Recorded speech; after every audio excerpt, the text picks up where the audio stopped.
नमस्कार, मैं श्रुति सिंह। स्वागत है आप सभी का इनसाइड झारखंड न्यूज के इस बुलेटिन में। चले जानते हैं आज की खबरों के बारे में। खबरों की शुरुआत करते हैं राजधानी रांची से। झारखंड मंत्रालय में मुख्यमंत्री हेमंत सोरेन ने राज्य के आला पुलिस अधिकारियों के साथ मैराथन बैठक की। इस बैठक में राज्य में विधि व्यवस्था की स्थिति बेहतर करने के साथ साथ हर हाल में नशे की पैदावार को रोकने का टास्क दिया गया है। झारखंड के मुख्यमंत्री का पद संभालने के बाद सीएम हेमंत सोरेन राज्य में हर तरह की व्यवस्था को दुरुस्त करने में लगे हुए हैं। मंगलवार को सीएम ने राज्य के मुख्य सचिव, डीजीपी सहित अन्य वरीय पुलिस अधिकारियों के साथ राज्य में विधि व्यवस्था की स्थिति, अपराध नियंत्रण, अवैध माइनिंग पर रोक, मादक पदार्थ पर नकेल कसने एवं साइबर क्राइम पर लगाम लगाने को लेकर एक उच्च स्तरीय बैठक की। इस बैठक में सीएम ने राज्य में हर हाल में कानून का राज कायम करने का निर्देश अधिकारियों को दिया है। जिलों में अवैध खनन एक बड़ी समस्या है। आर्थिक अपराध के पीछे अवैध खनन मुख्य वजह है। इसके लिए सीएम ने विशेष टास्क फोर्स का गठन कर अवैध खनन के ऊपर ब्रेक लगाने को कहा है। सीएम हेमंत सोरेन ने बैठक के दौरान पुलिस अधिकारियों से हर हाल में मादक पदार्थों पर रोक लगाने का निर्देश दिया है। अफीम की फसल लगाने का समय हो चुका है। ऐसे में किसी भी हाल में अफीम की खेती रोकने का टास्क सीएम ने दिया है। साथ ही ड्रग्स पैडलर्स के खिलाफ भी कार्रवाई के निर्देश दिए हैं।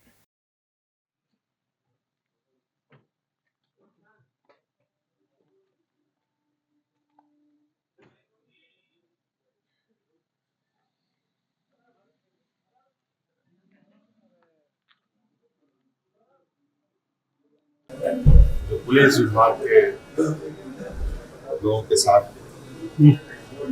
आज बैठक हुई। राज्य में पुलिसिंग व्यवस्था कैसी है, कैसी होनी चाहिए, क्या क्या काम इनके जिम्मे है, उस काम को मजबूती से करें, ईमानदारी से करें और राज्य की जनता की जो सेवा की जिम्मेवारी है वो जिम्मेवारी का निर्वहन करें और किसी भी तरीके का कोई भी ऐसी घटना ना घटे जिसको लेकर पदाधिकारी क्वेश्चन मार्क में आए। निडर होकर, बेफिक्र होकर राज्य की जनता का सेवा करें। देखिए, अभी आप सबको पता है, लेकिन ये भी बात सही है कि इस दिशा में राज्य सरकार ने बहुत बेहतर कार्य किए हैं। तो ये सारी ऐसे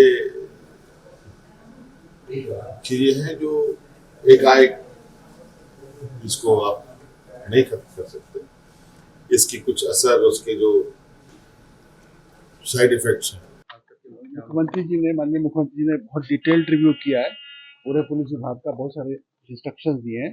हम लोग उनका अनुपालन करेंगे। उनका कंसर्न है, उनकी चिंता है कि राज्य में जो कानून की व्यवस्था है वो उचित होनी चाहिए और मेरे को स्पष्ट निर्देश दिए गए एज डीजीपी, आप पूरे राज्य के कानून की व्यवस्था को सुधारिए और किसी प्रकार की अप्रिय घटना ना घटे और खास करके सोशल मीडिया इत्यादि पर गलत मैसेज नहीं जाए। साइबर क्राइम को रोका जाए, नार्कोटिक ड्रग्स को रोका जाए। अभी दिसंबर का महीना आ गया है, कुछ जिलों में अफीम की खेती हो रही है, वो नहीं होनी चाहिए। इस प्रकार के बहुत सारे निर्देश दिए, हम लोग उस पर कार्रवाई करेंगे। आगामी 5 दिसंबर को हेमंत सोरेन कैबिनेट का विस्तार होगा। झारखंड मुक्ति मोर्चा के केंद्रीय महासचिव सुप्रियो भट्टाचार्य ने बताया कि विस्तारित नई कैबिनेट अनुभवी, ऊर्जावान और समावेशी प्रतिनिधित्व वाली होगी। उन्होंने कहा कि कैबिनेट में झारखंड के सभी 5 प्रमंडल का प्रतिनिधित्व रहेगा। कैबिनेट में युवा, महिला और किसान का प्रतिनिधित्व देखने को मिलेगा। एक सवाल के जवाब में सुप्रियो भट्टाचार्य ने कहा कि सीपीआई-एमएल के शीर्ष नेताओं से हुई बातचीत के आधार पर वो कह सकते हैं कि उनकी पार्टी सरकार की नीतियों के साथ रहेगी, लेकिन सरकार में प्रत्यक्ष रूप से शामिल नहीं होगी। सत्ता के साथ हैं, लेकिन संघर्ष भी हमारा जारी रहेगा। इसलिए रास्ता बदल होगा, जिसमें जो हमारा जो 5 प्रमंडल है उनका भी प्रतिनिधित्व होगा, हर वर्ग का प्रतिनिधित्व होगा, चाहे वो युवा हो, महिला हो, किसान हो, मजदूर हो। सबका, और एक दक्ष मंत्रिमंडल के साथ हेमंत बाबू अगले 5 साल तक चलेंगे। और हमको लगता है कि पूरा कैबिनेट आपको दिखेगा कि एक टीम की तरह होगा, और वो टीम अपने लक्ष्य तक पहुंचेगी। और पुनः जब 2029 में हम जाएंगे तो हम इस गर्व और खुशी के साथ जाएंगे कि हमने जो बातें की थी वो बातें को पूरा किया। और झारखंड मुक्ति मोर्चा के केंद्रीय महासचिव और वरिष्ठ नेता सुप्रियो भट्टाचार्य ने कहा है कि भारतीय जनता पार्टी के प्रदेश अध्यक्ष को पहले भाजपा शासित राज्यों में आदिम जनजातियों की स्थिति का आकलन करना चाहिए। इसके बाद राज्य सरकार को आदिम जनजातियों से जुड़ी सलाह देनी चाहिए।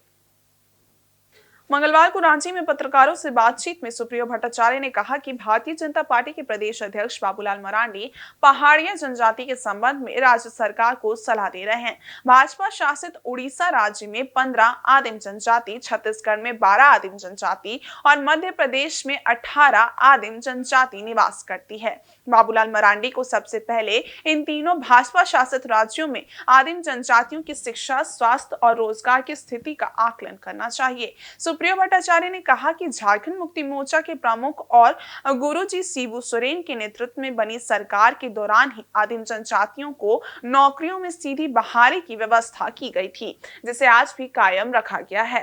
उन्होंने कहा कि बाबूलाल मरांडी को असम के मुख्यमंत्री हेमंत बिस्वा शर्मा से सवाल करना चाहिए कि उनके राज्य में चाय बागान में काम कर रहे झारखंड के आदिवासियों को जनजातीय समाज का दर्जा क्यों नहीं मिला है। जो हमने कहा था कि दिसंबर से 25,000 रुपए सामाजिक स्थिति, आर्थिक स्थिति, शिक्षा की स्थिति, स्वास्थ्य की स्थिति और रोजगार का एक कंपैरेटिव आप स्टडी कर ले। ये मगरमच्छ का आंसू मत निकालिए।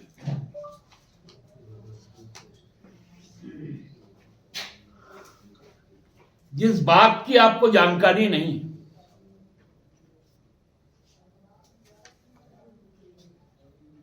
आज हम वो लोग हैं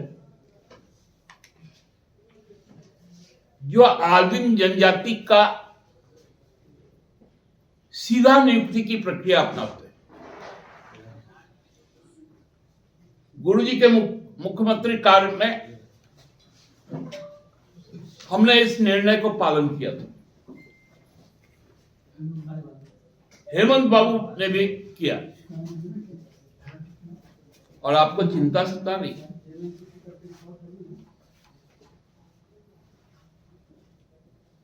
आप यहां का विरोध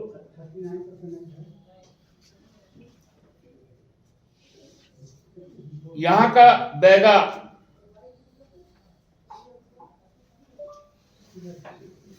और छत्तीसगढ़, ओडिशा और मध्य प्रदेश का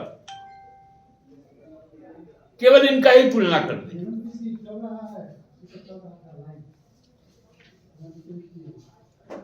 तो आपको समझ में आ जाएगा। इधर जमशेदपुर में बढ़ती ठंड को देखते हुए मानगो नगर निगम के द्वारा शेल्टर होम बनाकर सड़क पर रात गुजारने वाले लोगों को सुरक्षित रखने का प्रयास किया जा रहा है। इसके साथ ही अलाव की व्यवस्था की जा रही है ताकि ठंड में किसी तरह की परेशानी उत्पन्न न हो। ठंड का मौसम वैसे लोगों के लिए काफी परेशानी उत्पन्न करता है जो कि सड़क पर रात गुजारते हैं। ऐसी स्थिति में मानगो नगर निगम द्वारा महिलाओं और पुरुषों के लिए अलग अलग शेल्टर होम स्थापित किए गए हैं। महिलाओं के लिए दाईगुट्टू और कुमरूम बस्ती में पुरुषों के लिए शेल्टर होम बनाया गया है, जहां सारी सुविधाएं हैं। दोनों शेल्टर होम में ठहरने के दौरान किसी तरह की परेशानी ना हो, इसका पूरा ध्यान नगर निगम द्वारा रखा जा रहा है। इतना ही नहीं, नगर निगम क्षेत्र के कई हिस्सों के अलाव की व्यवस्था की गई है ताकि ठंड में लोगों को निजात मिल सके।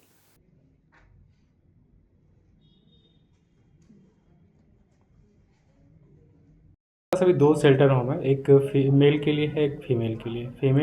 फीमेल का हम लोग के पास दाईगुट्टू में है और एक मेल का है जो पार्टी में है, पार्टी चौक के पास है, कुमरूम बस्ती। कैपेसिटी दोनों का 50-50 के आसपास है हम लोग के पास।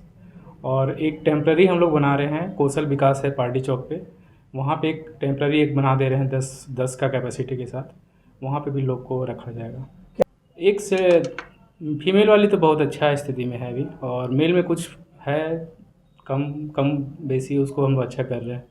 4-5 जगह तो अभी हम लोग शुरू किए हैं, डिमना, मानगो चौक, पार्टी चौक और बावनगोड़ा चौक, ये 4 जगह भी किए हैं और धीरे धीरे इसको बढ़ाते चले जाएंगे। हाँ, हम लोग रात में नाइट पेट्रोलिंग कर रहे हैं, इसी के लिए अभी शुरू करेंगे नाइट पेट्रोलिंग। जो भी हम लोग को बाहर दिखेगा उसको हम लोग उठा के शेल्टर होम तक छोड़ेंगे। मेरा नाम सीता नाग है, मैं उड़ीसा की रहने हो गया ना। हम लोगों का आना जाना जॉब यहाँ करते हैं ना। अच्छा। हम लोगों का आना जाना 2 महीना 15 दिन इधर रहने से हम लोगों उधर 7 महीना 8 महीना वैसे हम लोगों घूम घूम के सब रहने का बेड है, मच्छरदानी, कंबल उम्बल मतलब सब कुछ हम लोगों को देते। और JVBNL के उपभोक्ताओं को जल्द बिजली बिल जमा करने से छुटकारा मिलेगा। आदित्यपुर के करीब 35,000 उपभोक्ताओं के घर दिसंबर महीने से स्मार्ट मीटर लगाने के लिए भेजे गए प्रस्ताव को मंजूरी मिल गई है। स्मार्ट मीटर लगाने वाली एजेंसी ने उपभोक्ताओं के घर सर्वे भी शुरू कर दिया है। आदित्यपुर के विद्युत कार्यपालक अभियंता अनुप्रसाद ने ये जानकारी दी। उन्होंने बताया कि दिसंबर से स्मार्ट मीटर लगने शुरू हो जाएंगे। केंद्र सरकार की रीवैम्प योजना से बिजली वितरण व्यवस्था सुदृढ़ करने की योजना है। बिजली वितरण व्यवस्था के सुदृढ़ीकरण के लिए सभी लाइन को AB केबल से सुरक्षित किया जा रहा है। केंद्र सरकार की रीवैम्प योजना से जमशेदपुर के साथ रांची और धनबाद के शहरी इलाकों की बिजली वितरण व्यवस्था सुदृढ़ होने जा रही है। कार्यपालक अभियंता अनुप्रसाद ने बताया कि रीवैम्प का शाब्दिक अर्थ होता है कि किसी भी व्यवस्था को आधुनिक तकनीकी से सुसज्जित करना। इस स्कीम के तहत जमशेदपुर एरिया बोर्ड के आदित्यपुर डिवीजन की व्यवस्था सुदृढ़ हो जा रही है। इसके लिए दिसंबर 2021 में ही DPR तैयार कर भेजा गया था। इस स्कीम में सबसे पहले मीटरिंग यूनिट को बदला जाएगा। इसके तहत शहरी इलाकों में स्मार्ट मीटर लगाया जाएगा। वैसे सरकार पहले ही 200 यूनिट बिजली फ्री कर दी है। यदि उपभोक्ताओं द्वारा 200 यूनिट तक बिजली कंज्यूम करते हैं तो उन्हें कोई बिल नहीं देना पड़ेगा। 33 और 11 kVA लाइन के फीडरों को छोटा कर कई भागों में बांटा जाएगा। जरूरत के अनुसार लाइन को अंडरग्राउंड किया जाएगा। सभी ओवरहेड तारों को एरियर बंच केबल्स में बदला जाएगा। केवल आदित्यपुर डिवीजन में कई नई अतिरिक्त ट्रांसफार्मर लगेंगे। LT लाइन के सारे ओवरहेड तारों को AB केबल में बदला जाएगा।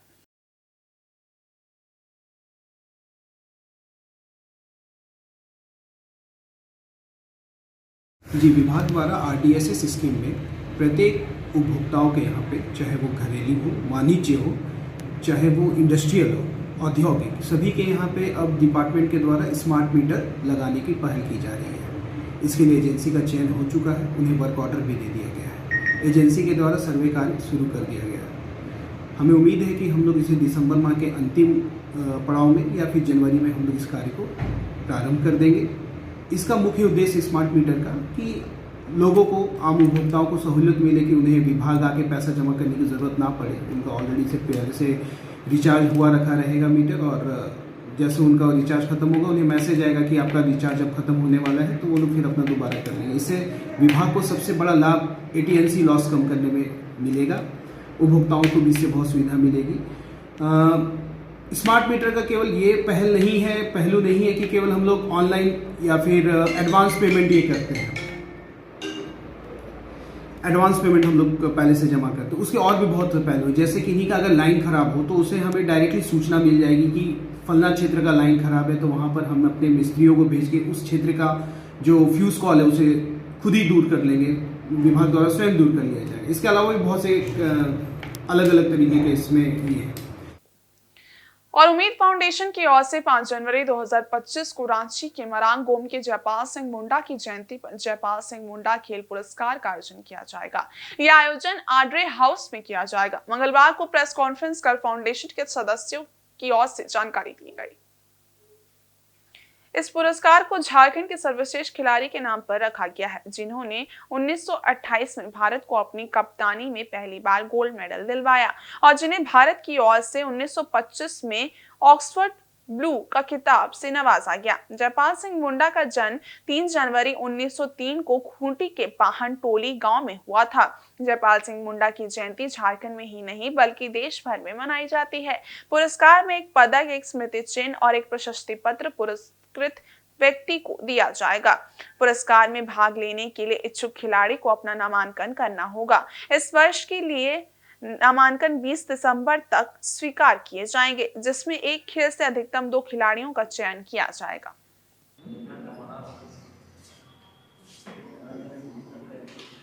जो खिलाड़ियों को खेल रत्न देने का काम करती है, जयपाल सिंह मुंडा जी को सम्मान देने का काम करती है। हम जानते हैं कि जयपाल सिंह मुंडा एक छोटे से गांव में उनका जन्म हुआ था और वहां से वो निकलकर भारत देश की कप्तानी भी किए और भारत देश को पहला 1928 में स्वर्ण पदक भी दिलाया। तो उन्हीं के नाम से हम लोग यह कार्यक्रम करते हैं।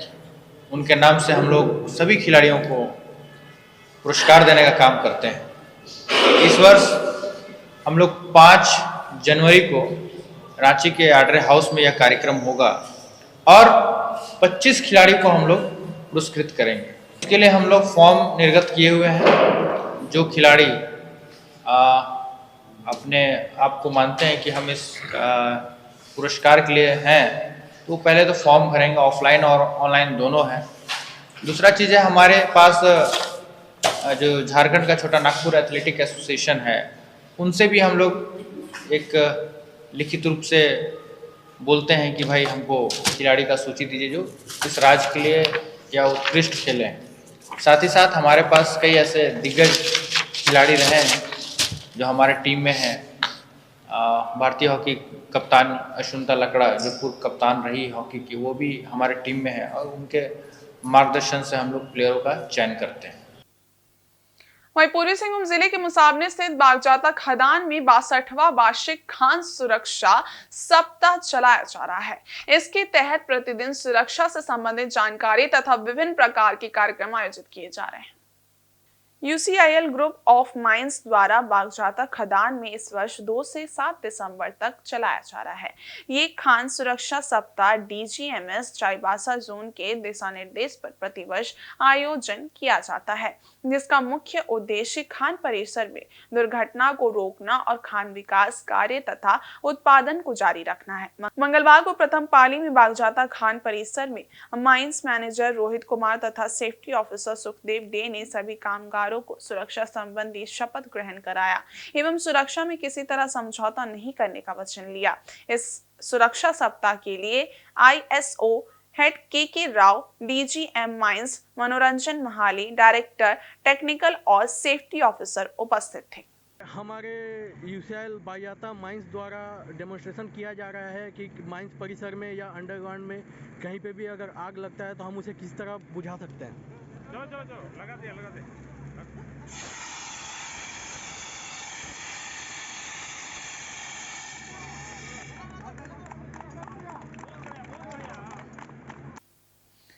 इधर जमशेदपुर के JRD स्पोर्ट्स कॉम्प्लेक्स में सोमवार को 2वां दिवसीय जोग्गा इंटर स्कूल हैंडबॉल प्रतियोगिता का शुभारंभ हुआ। इस टूर्नामेंट में 21 स्कूल के छात्र छात्राएं खेल के मैदान में अपनी प्रतिभा को प्रदर्शित करेंगे।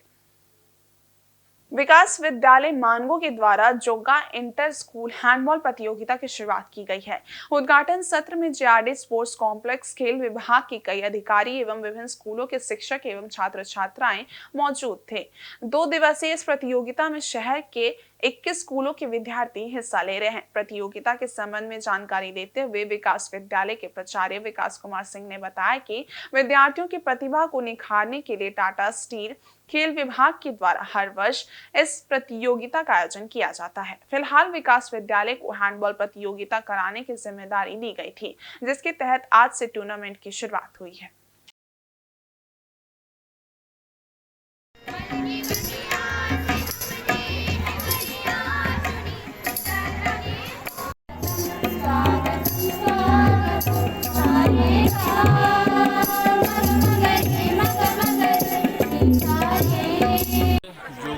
इंटर स्कूल हैंडबॉल कंपटीशन यहाँ JRD कॉम्प्लेक्स में ऑर्गेनाइज किया गया है।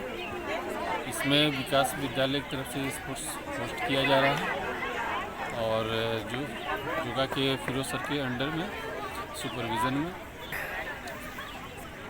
21 स्कूल्स जिसमें जूनियर टीम और सीनियर टीम उनके सब मिले 20 स्कूल्स के टीम इसमें पार्टिसिपेट्स किए गए हैं। बच्चों को एक अच्छा प्लेटफॉर्म देना, हैंडबॉल के फील्ड में उनको आगे करियर अपॉर्चुनिटीज़ के लिए उनको मोटिवेट करना, उनको इनहेंस करना, उनकी कैपेबिलिटीज़ को फ्रंट में लाना। वहीं पूर्वी सिंहभूम जिले के कोपाली पुलिस ने नववर्ष के आगमन को लेकर तथा बढ़ती दुर्घटनाओं पर अंकुश लगाने के लिए हल्दीपोखर बाजार में जागरूकता अभियान चलाया। इस दौरान सभी से नशे से दूर रहने का आह्वान किया गया। थाना प्रभारी धनंजय कुमार पासवान ने सभी से अपील की है कि नशा कर वाहन न चलाएं। नशा कर वाहन चलाने से अपना एवं अपने साथ अन्य लोगों की भी जान जोखिम में पड़ सकती है। नशा से दूर रहें और सुरक्षित जीवन जिएं। सुरक्षित यात्रा के लिए नशा मुक्त होकर वाहन चलाएं। इस दौरान वाहन चालकों को शपथ भी दिलाई गई। थाना प्रभारी को सभी ने इंश्योर किया कि हम सब नशे से दूर रहेंगे और सुरक्षित यात्रियों को उनके गंतव्य स्थान तक पहुंचाएंगे, साथ ही ओवरलोडिंग आदि से भी बचेंगे।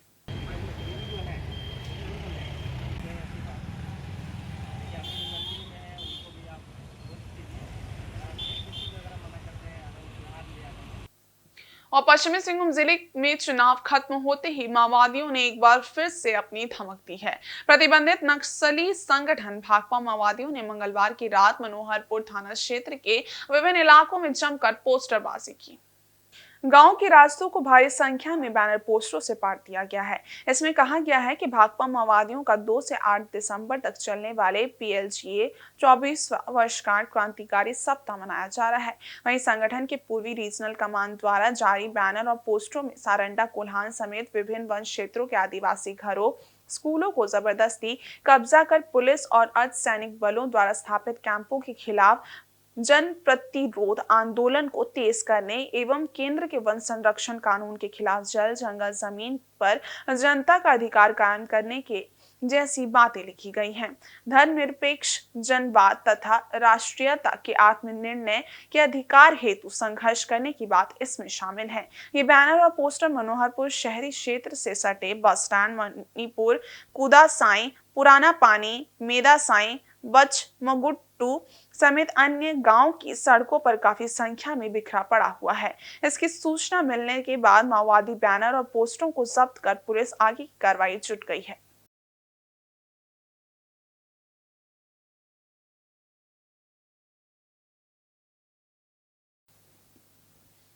और इस बुलेटिन में बस इतना ही। ब्रेक के उस बारे कुछ और खास खबरें, तब तक के लिए देखते रहिए इनसाइड झारखंड न्यूज। धन्यवाद।